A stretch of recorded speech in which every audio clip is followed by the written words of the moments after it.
Welcome to the Canadian Investor Podcast. I'm Simon Bélanger. I'm back with Dan Kent. We have a fun episode today, so we'll be talking about what type of investments are best suited for the different type of accounts that are available for Canadians. So we'll be looking at TFSAs, RRSPs, FHSAs, RESPs, and taxable accounts, and we'll really focus on stocks and ETF. But if it's something that you find useful, you let us know, and we can also expand that to other types of investments as well, like fixed income would be another type of investment that we could be looking at. So we'll start off with that. We also have some good visuals showing what actually is the drawbacks and so on for each account. And then Dan, you will go over for what's going on with four Canadian roll-up companies that are really well known from investors and quite popular. So do you want to tell us quickly which companies you'll be discussing?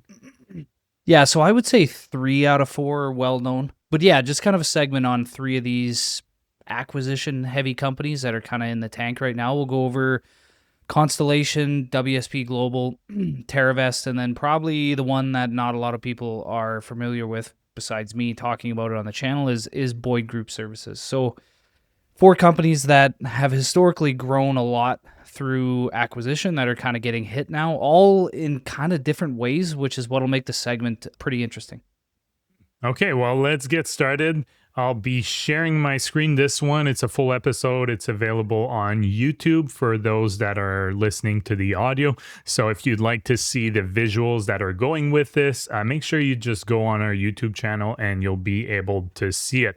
So non-dividend paying Canadian and US stocks. So typically these will be suitable for any account type. You'll be getting the tax treatment in line with the capital gains losses for each account because these are not paying any dividends. And one thing people will notice is a lot of the tax implications, whether they're suitable for certain type of accounts or not, you can hold them in pretty much the kind of the stocks and ETFs we're talking about in any account. Is just you may not get as favorable tax treatment when it comes to dividend payout. And that's really what we'll be going over today. So the non-dividend paying Canadian US stocks, so that means that for a TFSA or FHSA, for example, you won't be paying any capital gains because everything is tax-free within, but also when the money is withdrawn. Obviously, the FHSA with the caveat that it has to be used to buy a new home. An important word of caution here with these two accounts is that if you have a loss, you'll lose the contribution room forever. So you just have to keep that in mind. So if you're a brand new investor, you have $7,000, you're 18 this year, you have $7,000 and you invest in a company, it goes to zero. Well, you have zero room for this year. You'll have to wait till next year until you get the contribution room for 2027. So something to keep in mind. For an RSP, you won't pay any capital gains taxes. You'll pay taxes when you start withdrawing money from your RSP, which will be added to your taxable income.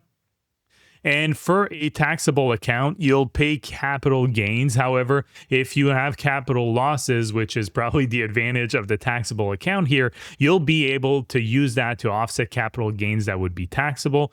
And one perk of capital losses, although no one wants to lose money, so you have to keep that in mind, but one perk is that it can be carried forward indefinitely or carried back up to 3 years to offset the taxable capital gains. So anything I missed here before we move on to Canadian dividend stocks?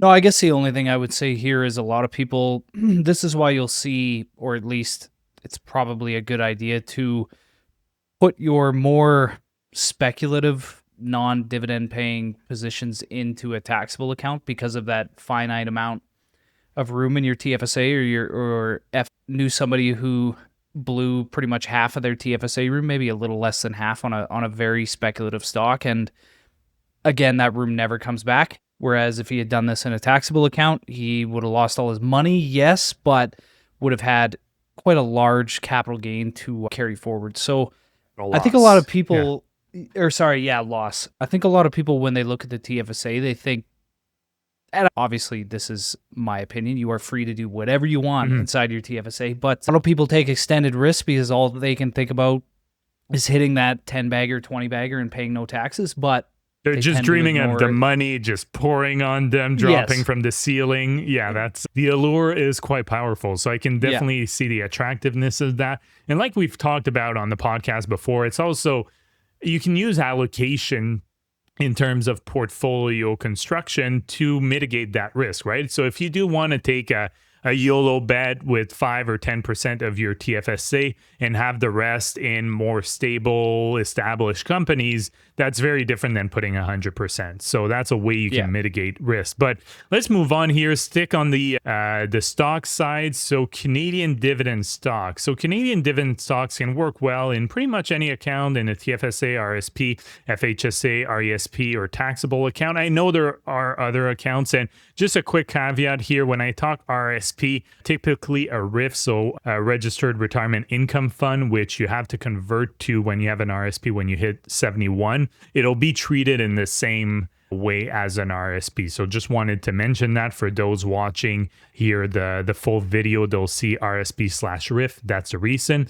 So the right account really depends on the investor's goal, time horizon, and other investments.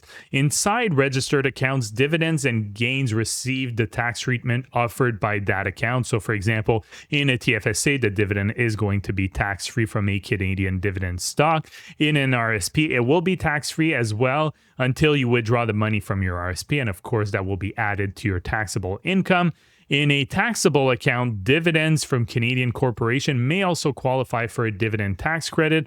Eligible dividends receive a larger tax credit than non-eligible dividends, and that's because Canadian companies have already paid corporate tax for the most part before distributing profits to their shareholders. The dividend tax credit recognizes that corporate tax and reduces the investor personal tax bill. And as a result, eligible Canadian dividends are generally taxed more favorably in a taxable account than interest or foreign dividends, although really the exact difference will depend on your personal situation. And of course, this is not tax or financial advice. If you want to really construct it well, a tax professional is definitely the way to go to look at your own situation. So just keep that in mind. But these are just kind of the general rules around it.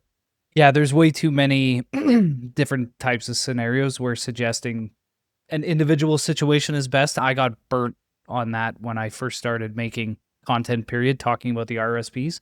I learned to not do that again because there's so many external factors that can change this dramatically for you. I did end up making a video a long time ago on the dividend tax credit, and it still gets views today. It's like had like 40K views because this Oh, wow. gross up and all that stuff is so confusing for a lot of people. Yeah. Like the gross up, they think they're getting taxed more, like they're grossing the income up. But really, yeah, as you had mentioned, it just levels it out because the corporation's already paid tax, so you get treated a bit more favorably. And it's going to be different for eligible and ineligible dividends. The gross up, all that type of stuff is a bit different. So just know generally you get taxed more favorably on dividends in a taxable account, Canadian dividends. Yeah, and for the most part, this is more a general rule for Canadian dividend stocks. But for the most part, at least for me, if I have a whole lot of room in my TFSA and I want to invest in Canadian dividend stocks, I'll probably just look at maxing out my TFSA first and then look at taxable account afterwards. So that's the rule I go by. Again, this is not personal advice. These are just kind of the general rules and what type of account is probably better suited depending on how the tax is done. But really talking here about dividend taxes or the distribution. Obviously, we talked about the non-dividend payer a bit earlier. Now, if you're looking at US dividend stocks, so the stock specifically, we'll get to ETFs afterwards. Individual US dividend stocks are generally most tax efficient in an RSP because qualifying retirement accounts, which an RSP is, can receive an exemption from the US dividend withholding tax. In a TFSA, FHSA, or RESP, US dividends are generally subject to that 15% withholding tax. That tax is normally not recoverable inside of these accounts. So in a taxable account, the 15% is generally withheld, but the investor may be able in some circumstances to claim the foreign tax credit. Foreign dividends are still reported as foreign income and do not qualify for Canadian dividend tax credit. That's important because they're not Canadian companies. The withholding tax only applies to the dividend, not the stock's total value or price appreciation. So capital gains, again, that's really important to understand. Now, it's also important to put things in perspective. I think I like to look at this from a nuanced perspective.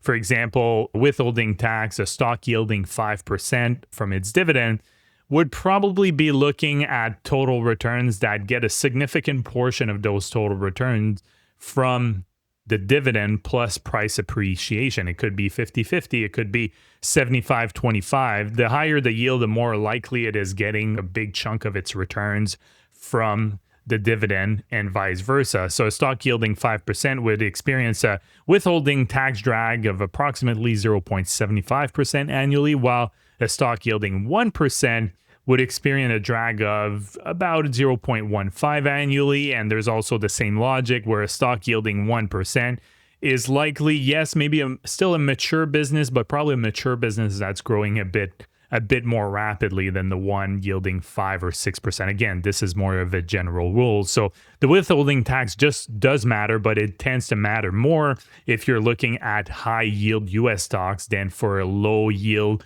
growth stock whose returns come primarily from price appreciation and a little bit of the dividend on the side. And this, again, was for the US dividend stocks.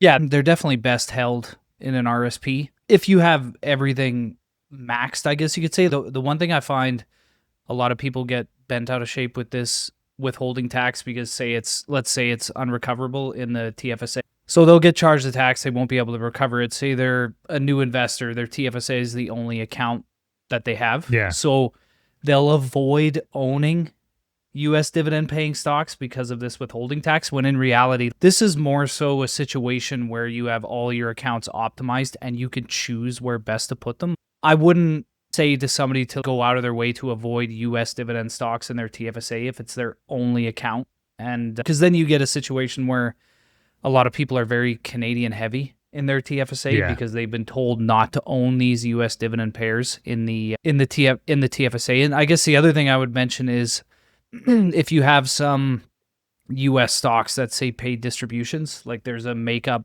say you own some structured trust or a fund or something, it's only on the dividend portion. They could pay return of capital, they could pay interest income, they could pay capital gains to you. So it is only on the dividend portion in that regard. Yeah, and that's an important nuance. I'm glad you talked about it. We're sticking mostly for the dividend, again, for time constraint. But if this was really useful and you'd like us to do more videos like this and a podcast episode that go over kind of these general ideas, of course, if you want personalized advice, you should look at a personalized tax planner or financial planner that specializes in that can really work with you to optimize that for each different account. But these are good general rules to have. And also add in the show notes the link to the BlackRock, and I think Vanguard has one too. They have a table where I was able to build that with the table that I'm showing now on the video. I essentially used AI to make it easier to read. The one from BlackRock and Vanguard, you start looking at it and you really have to read it sometimes the line 3 or 4 times to make sense of it. So I tried to make it as easy to understand as possible using AI. And Dan and I actually worked on it, then had to tweak it about 5 or 6 times before we got the desired result. But now let's move on to ETFs. So I think a lot of people do own ETFs. So US listed ETF holding US stocks. So you'll see this exactly on the cheat sheets that I have here. So these ETFs are generally most tax efficient in an RRSP because qualifying retirement accounts receive an exemption from the US dividend withholding tax. Now, it's important that if you are buying an US ETF that's really growth focused and pays a very little to no distribution because the names within it don't pay a dividend or very little, then of course, if you're thinking about a TFSA might make a whole lot of sense. You always have to look at what kind of dividend you're actually getting here. We're just assuming here that you're getting a decent amount of dividend, and most ETFs will pay some kind of distribution unless they're really, really kind of growth heavy at all costs, but most of them will pay some kind of distribution. In a TFSA, FHSA, or RRSP, US dividends are generally subject to that 15% withholding tax.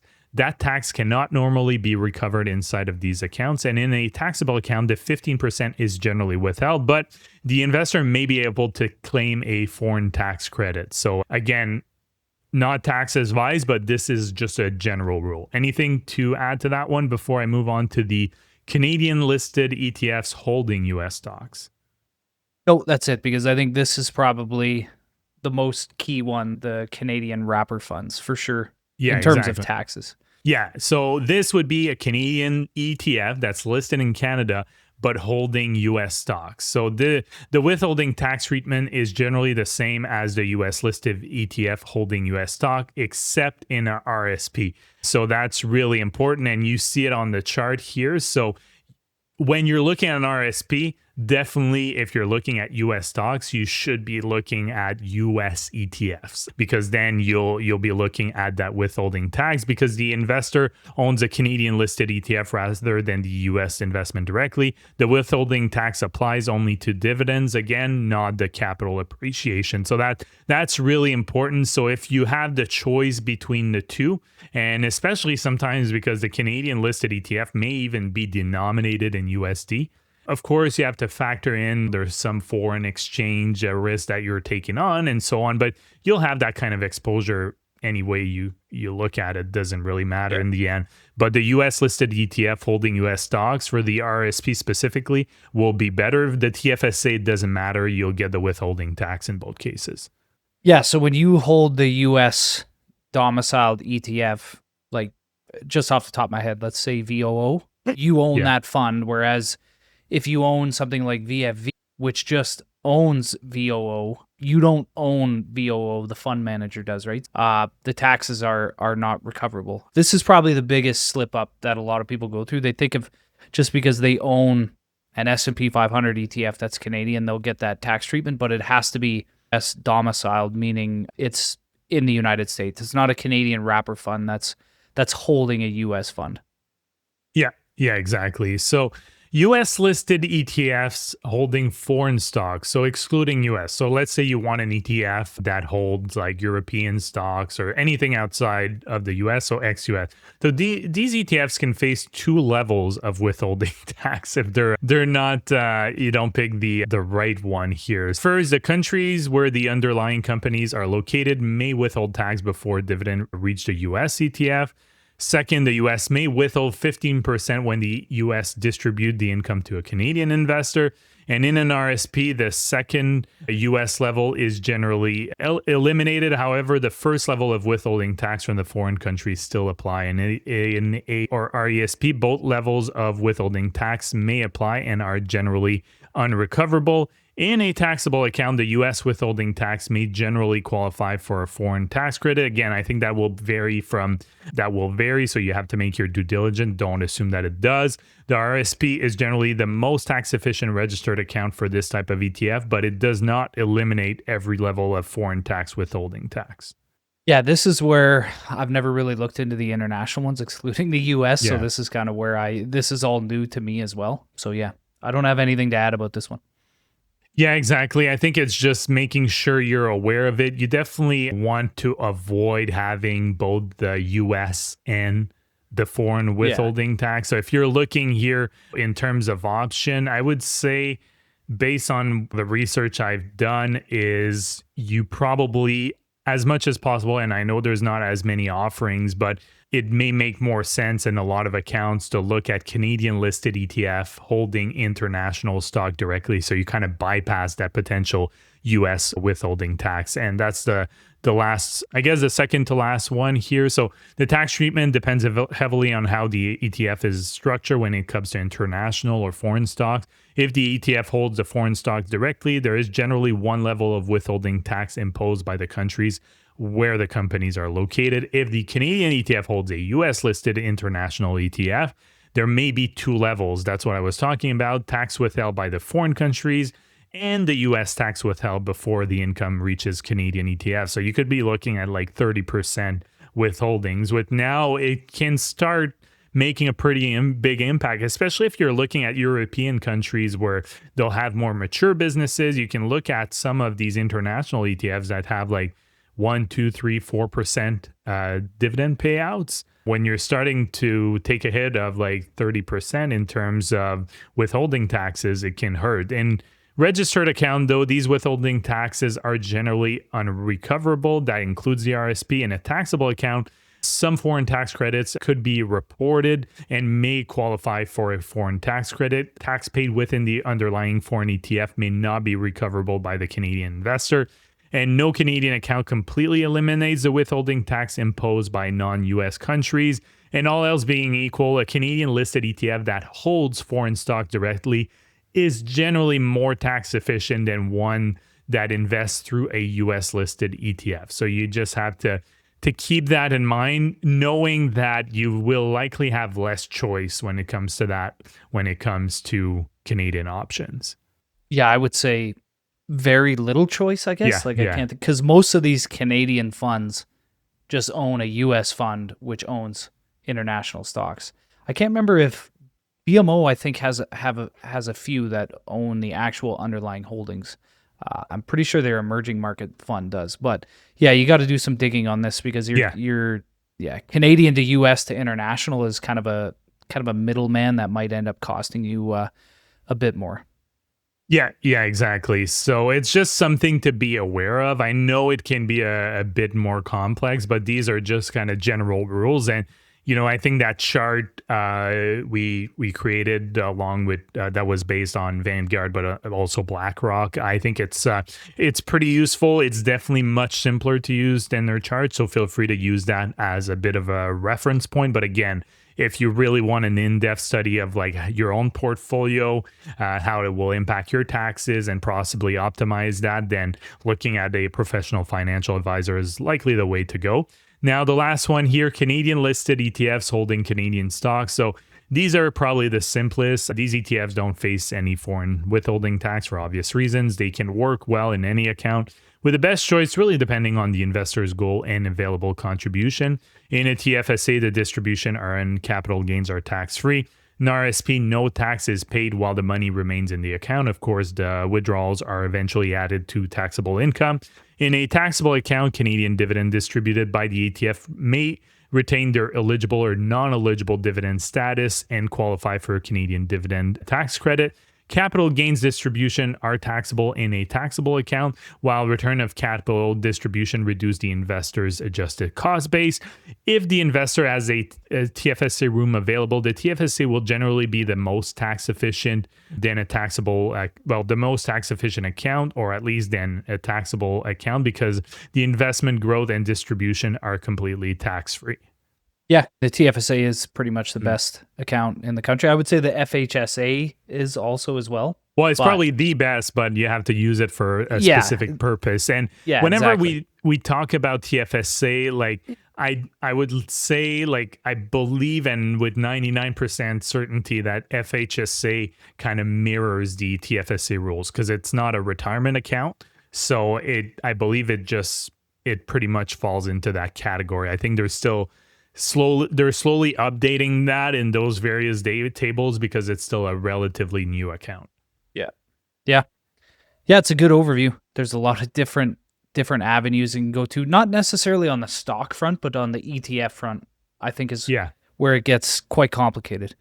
Yeah, and I think it's important, especially, and we were talking before we started recording, like, I think it's especially important if you want to get international diversification, just to know what you're getting into, because I think the reality, and I haven't seen any stats, but that's my impression, because a lot of brokers make it harder to purchase international stocks. I think the only one that makes it pretty easy, I think, is Interactive Brokers, if I remember correctly. But aside from that, if you're going outside of Canada and the US, oftentimes you have to call in if you want to purchase a security that's outside the Canada and the US. So I think for a lot of Canadian investors, it just makes a whole lot of sense to look at the ETF route to get that international exposure. But then you get into more complex withholding tax situation. Some people might say, oh, I don't really care. But at the end of the day, like I've said, if you're getting a pretty decent portion of your total returns from the dividend payment, you have to be cognizant in that and try to reduce it as much as you can. Yeah. Okay, let's move on. I got nothing else on this. Yeah, let's move on to the next segment here. So I think it'll be fun. What's going on with Canada's top, like four of Yeah. Canada's top roll-up companies?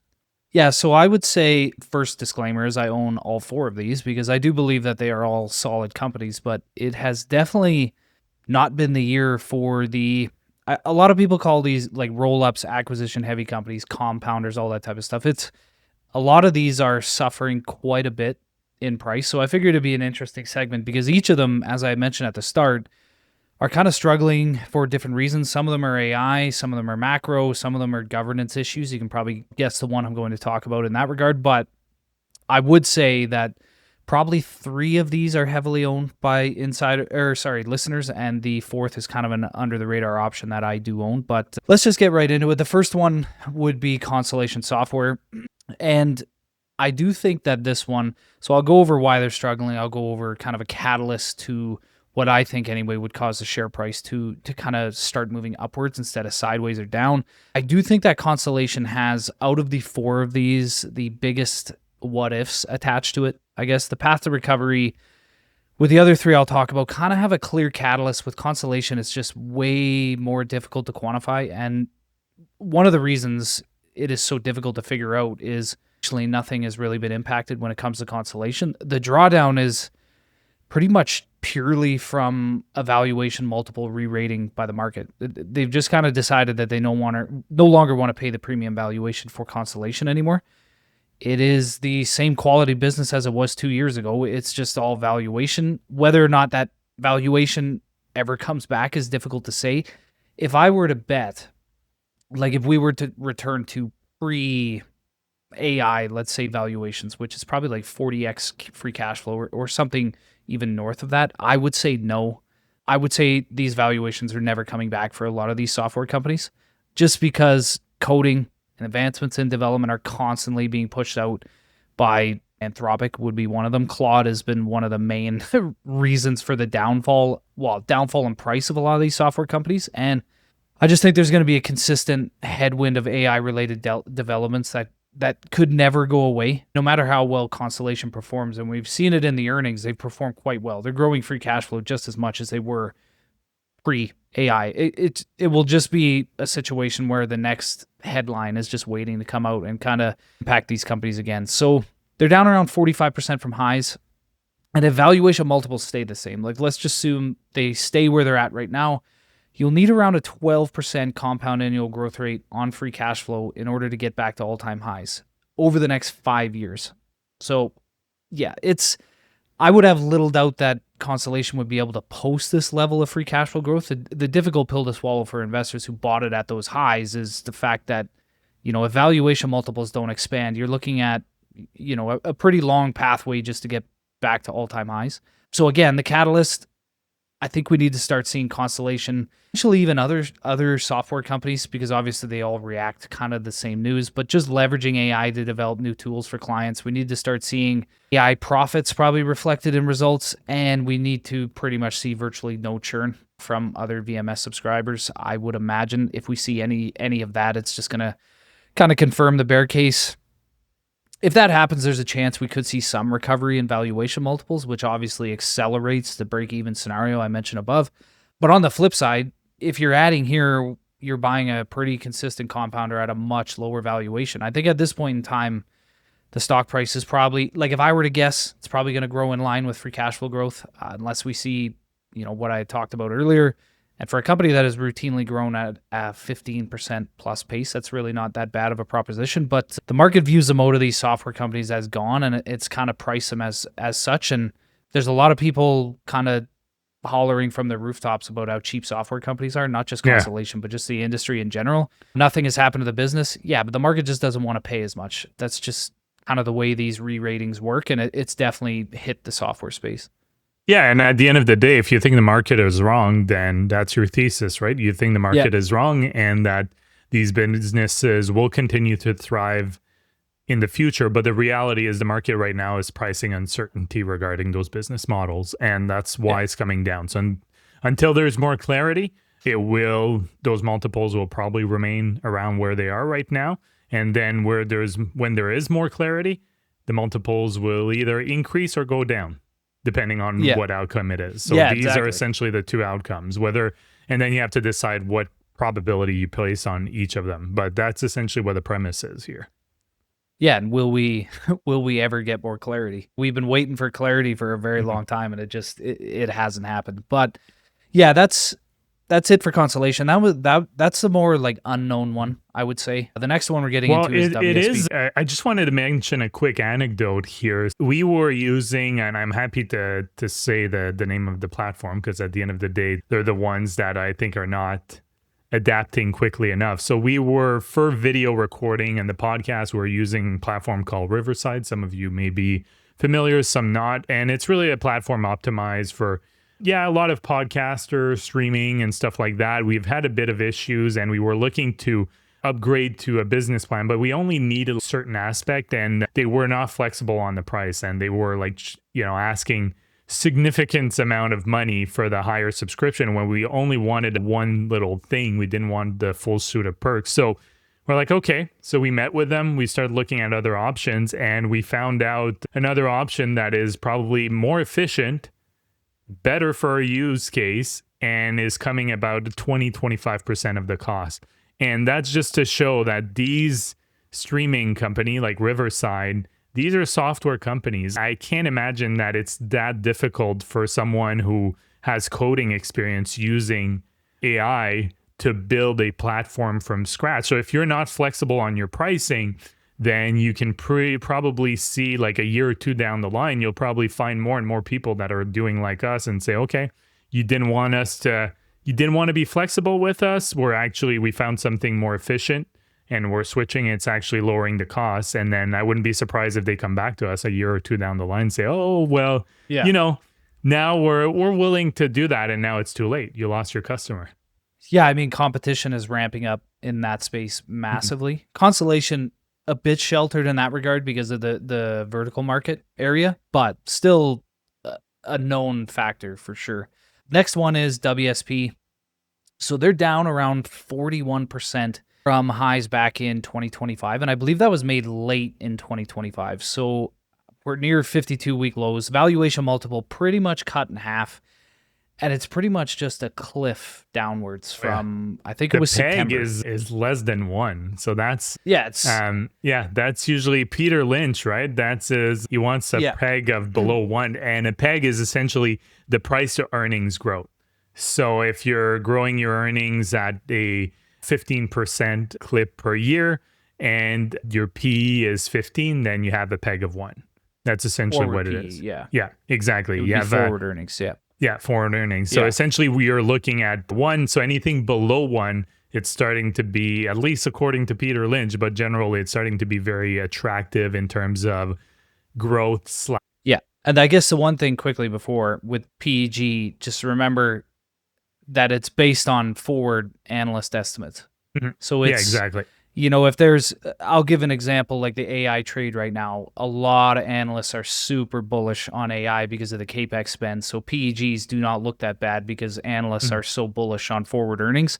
So you kind of got to take that with a grain of salt, that valuation ratio, because let's just say CAPEX pulls back. Those forward earnings multiples are going to come down and it doesn't start to look as good. But for WSP, not really.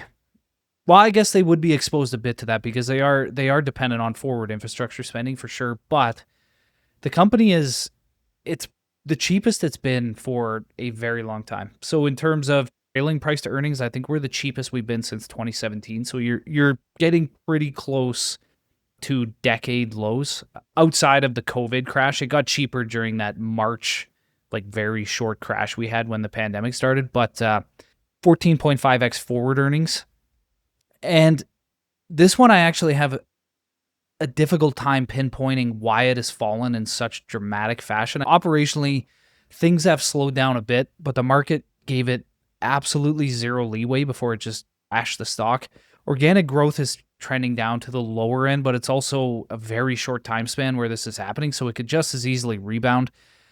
And the second headwind, I think, is hitting it is kind of the uncertainty around public or private spending because of elevated rates in the US. And there's a lot of noise right now in regards to interest rates in the United States that they actually could increase I think there was something on Polymarket that said the betting on a rate increase in the United States was like nearing 70% in 2026. So It is, but at WSP, the same time, I think if you remember, if we look at Polymarket or even the CME Fed Watch tool, remember how many times they were like pricing in a cut and it took a year or two before it actually yeah. started cutting? So they have a tendency to have been, they don't have the best track record. So that's the only caveat I wanted to mention. Like Dan Foch and I have talked about that on our Friday lives, where the markets have, the markets know, but they also longer term, sometimes they're completely off the mark. Oh yeah, they can be way wrong on something like this. It's even the best economists in the world can't really predict when this is going to happen, but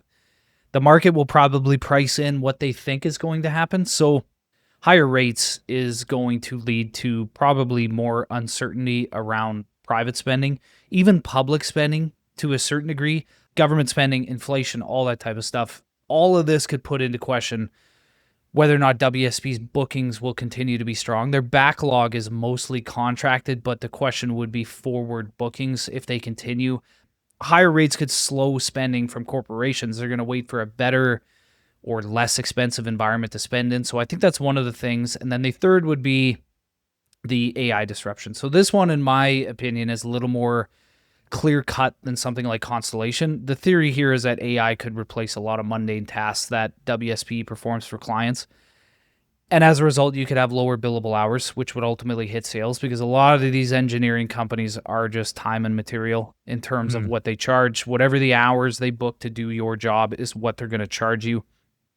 And because of the other two situations causing a drawdown in price, it is hard to say how much the market is actually hitting the stock for the AI situation. But I generally think this is the wrong way to look at it with a company like WSP, because they've had multiple years now where they pretty much said they cannot hire enough people to execute the backlog.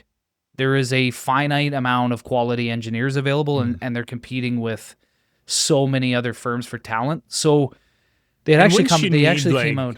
Like in terms of quality control, like wouldn't you need a human to validate what the That's why AI I is think it's inputting? Yeah, very okay. overblown. Yeah. I think a situation like WSP, there's going to be AI integrated. There's almost no question, but I think you're going to go from humans to AI back to humans. There's just no way people want liability in terms of, like, they're not going to, if they construct a bridge and the engineering fails, like, they're not, what are they going to do? Go to the LLM? Like, they're going to want human liability on this. And even then, like, would you be all that confident using a piece of infrastructure that's been engineered by AI? There is a lot of, I don't want to say, well, there's a lot of tasks that it could tackle, but I think in this regard with WSP, it's just kind of a situation where they might end up not just billing by hour, but billing by completed job. So if this is a case, any level of AI efficiency added to the business simply means lower operational costs and higher margins. I think it would be very easy, and we're seeing this with a lot of software companies that are going from seat-based billing to type billing, where you're not billed for owning 10 customer service seats anymore. You're billed for how many tickets you finish in that month. So I think this would be probably an easy transition on the engineering front as well. Catalyst for a turnaround, I think it's quite simple. We do need leverage ratios back down to a comfortable range. They made some massive acquisitions in power and energy recently. The company is thinking well ahead in terms of grid expansion, but they did take on a lot of debt to do so. They've done so in the past a lot, and they've always got leverage ratios back down, so I'm not really all that worried about it. Second one would be the tariff economy, rate environment, less uncertainty, need private spending to ramp back up. Private spending tends to ramp back up when the macro backdrop is a little more stable. Right now, it is about as far from stable as you can get. And then finally, organic growth. If they can get that back to the 6 to 7% range, if the company turns into a low single-digit organic growth company, it goes kind of from that compounder to one that consistently needs to make acquisitions to move the needle, and that is a much more capital-intensive way to grow, and the market is probably not going to pay as high of a valuation for the company. But I've been adding this one faster than usual recently. I don't have any worries about the future. I think a lot of it is either macro related or just kind of overblown on the AI front. Yeah, I think I agree. I mean, I also own the WSP Global, so it's hard to disagree there. I mean, the reason I bought it when it started going down, I'm still I'm underwater a little bit, but that's why I really like it, and it's looking really attractive right now. So I think this is one I'll probably look at adding soon. So what's the next one on the list here? So Boyd Group Services. Time listeners will probably have heard Yeah, me talk about this stock quite a bit, and Dan won't shut up about it, but for good it has reason. There you go. done nothing but go down. I know that. People tell me that the odd time, but I definitely know that because I do own it. I followed it probably since 2015. And for a very long time, it was one of the best compounders in the country. Like, that is not an exaggeration. It was, I'm pretty sure it was 9,000 or 10,000% returns from the early 2000s based on, this would have been pre-drawdown price. The company is the largest auto body shop in North America, yet it only has a single-digit market share, the entire market. It might be double digits now because it bought Joe Hudson, which is a very big U.S. auto body shop. Strategy, pretty simple. They acquire mom and pop repair shops, merge them into the fold, boost their margins, and they ultimately profit down the line. They can cut out a lot of recurring costs from these, and it was a very good business model, low margin, but lots of volume business model for a long time. And unlike WSP and Constellation, there's really no AI fears here. This one is just getting absolutely thrashed because of the macro environment. So coming out of the pandemic and rapid inflation we faced in 22, 23, claims volumes in terms of insurance pretty much collapsed because insurance, well, I don't want to say collapse, that's probably an exaggeration, but because insurance was getting so expensive, consumers were increasing their deductibles or just outright avoiding insurance altogether. It's actually pretty wild. Right now, there is the highest level, I think, in history of uninsured drivers in the Really? United States. Yeah. I think it's Don't you like have to be 13 or at least 14%. insured like one way, like in case you're liable? I think it's illegal to drive Okay. without Yeah. insurance, Yeah, I but thought like you could people not, are, you were allowed to not have insurance if you like on your own vehicle, but you needed some kind of protection to like if you ran into someone and then do damage to their vehicle, you need insurance on that. yeah, and Okay. these are people without insurance on either. So, yeah, here's the piece. This was Go from on. July. So, recent data confirms that uninsured driver rates are nearing record highs. Percent of US motorists driving without coverage. So, just kind of shows you how expensive insurance has got, how it was unaffordable for a lot of people. So, they were either increasing their deductibles or just avoiding insurance altogether. And on the deductible side, a $200 deductible makes a $1,500 or $2,000 repair pretty routine for a lot of people. But if you raise your deductible to $1,000, $1,500, whatever it may be, you're not going to pay a $1,500 deductible to make a $2,000 repair. It's just not going to happen.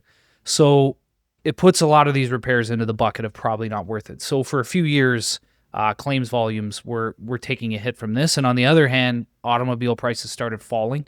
So Boyd generally benefits when prices are higher because the insurance companies will get more vehicles repaired versus writing them off. Total loss rates, which would be those write-offs, were accelerating coming out of COVID because the prices were settling. So Boyd needs the cars to be damaged, but not damaged to the point where the insurance company just kind of sends the car to the wrecker. Yeah. They need the car And damage, not totaled. yeah, and the other thing is they need accessible parts because these insurance companies, sometimes the vehicle is well worth repairing, but if the parts are too expensive or a long ways out and it's going to increase the cost that they have to give you a rental for say 3-4 months or whatever it may be, they might actually completely write the vehicle off for less than even though it's still worth more than the repair, they'll still write it off. So they had claims volumes falling by double digits. Typically, Boyd really hasn't deviated at all. They're still acquiring at a similar pace as they have been throughout history, but operationally things have been a bit slower, which is all that claims volume. So in this one, in terms of a catalyst, and I guess in my situation, like buying this company and covering it for so long, it's pretty clear that I was early in this regard. This is kind of my thesis here, is that the claims volumes will improve. So over the last year or so, they've went from going down 9 or 10% to down 6 or 8 to down 4 to 5%. And now we're at the point where they're actually flat. So I think the catalyst that would turn this one around, the claim volumes need to flip positive. The insurance cost headwind is generally gone now. We've seen current insurance costs rise a lot, but now they're effectively flat. And yeah, if claims volumes start to turn positive and same-store sales start to trend back up, I think I think the market will reward this one. The interesting part, I think, about this company, and we've seen it a lot over the last few years, is these small cap Canadian stocks tend to get hammered like this, and then they get taken private or they get bought out. I don't know private equity's kind of appetite for owning a company like this, but if we look to targets, so they have long-term guidance to hit $700 million in EBITDA by 2029. That'd be a little less than double what it posted in 2025. So if we get that, plus the valuation goes back to what the market has historically paid for the company, that would give you a share price, assuming no dilution, of around $450 by 2029. So the company is cheap, and we've seen it with Park Lawn. That would have been a few years ago. They got really cheap, and then they got scooped up. We've seen it with Andrew Peller just like 2 weeks ago. They got Park really Lawn cheap. is funeral services company. Yeah, and then Andrew Peller is the winemaker, right? Winery. Yeah. And we've seen it with Jameson Wellness. That one's not confirmed, but there is a behind-the-scenes buyout offer for this company. So you've seen this a lot with these small cap or mid cap Canadian stocks. They get hammered down in valuation. They're not as popular. And then, they get taken private, often for pretty poor premiums. So that'll be interesting. This one is a lot bigger than I believe Andrew Peller and Park Lawn were, and Jameson is, but not by much anymore because of the drawdown. But I'd be interested if there would be an appetite for private equity to own a company like this, or if there's too many moving parts, maybe it's too niche. But yeah, that's the third one. Okay, and now let's go on to your last one before we wrap things up. So TerraVest Industries. Yeah, so last one will be quick. Yeah, last one will be quick because we talked about it just recently. It's kind of a unique one. Blend of macro issues plus major governance issues in regards to insider tipping allegations. I won't go into the tipping one because you can probably just scroll back through the last podcast episodes. We kind of talk about it in detail. But the majority of the share price recently has kind of been from this. A smaller impact would be U.S. tanker trailer demand. So the acquisition that caused the insider tipping was Entrans, which does rely heavily on the sale of tanker trailers. So the company took on a lot of debt to fund the acquisition. I believe it was their largest in history. So the market probably doesn't like the fact that a couple of years after pulling the trigger, they are seeing some softness there. But despite the demand, the soft demand, the company is performing very well. Engine underneath of it, definitely still firing on all cylinders. They're still making more smaller acquisitions. I'll just kind of dump right into the catalyst for this one. I think the governance issues need to be resolved and resolved quickly. Keep in mind, this is still unproven. Like, they've never proven any of this insider tipping yet. Pellerin is still on the board. TerraVest is still running their internal investigation, and no charges have been laid. So, yeah, but for Canadian regulators to look at something, like, there has to be a lot of smoke. Yes, there is a monumental amount of smoke here. Yeah.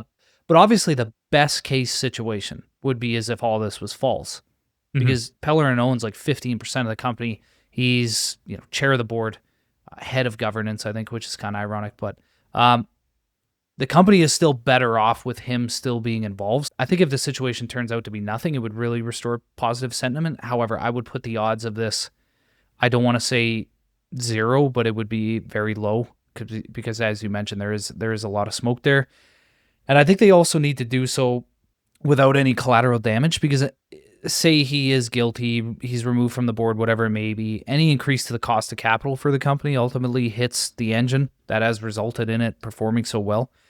I mean, they take on a lot of debt to fund acquisitions. So the higher the cost of that debt, the lower amount that flows to the bottom line. And this is a situation, like a lot of people said when I spoke about this before, that it's not going to happen. If these banks think anything is off, they will compensate for risk for sure. Whether it be, a quarter point, a half point hit to a line of credit that they're paying, even a tenth of a basis point, whatever it may be, they do factor in these governance issues when they're issuing credit ratings and when they're issuing loans. So yeah, that's what I have for this.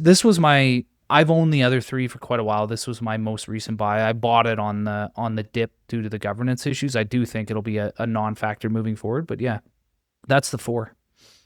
Yeah, it's pretty interesting. I guess AI does play a little bit in all of this, right? I think more some names than others. Constellation, looking at WSP Global to some AI risk, but you have to think the hype around AI and all the money flowing to, like, especially the semiconductor space. There's a whole lot of FOMO there right now.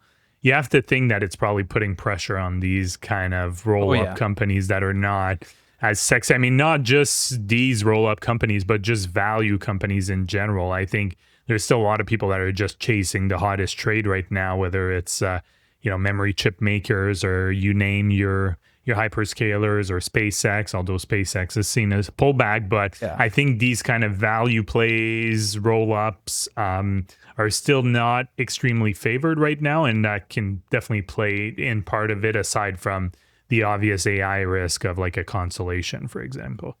Yeah, and you could even look to something like Boyd in regards to AI if you really had to reach, is the fact that it could potentially reduce vehicle collisions in the future. Newer vehicles already are reducing collisions. It's only around 1.5% to 2% a year, I think, right now. So there's definitely plenty more room there, but I doubt the market's pricing in much of that right now. But I wouldn't doubt if we get some sort of AI systems down the road that do reduce collisions. But on the flip side, just makes the parts more expensive when they are in a collision, which, again, it's kind of give or take. But yeah, there's not a lot of positive sentiment for a lot of these companies right now, and most all of them are, well, actually all of them are in the gutter, I would say.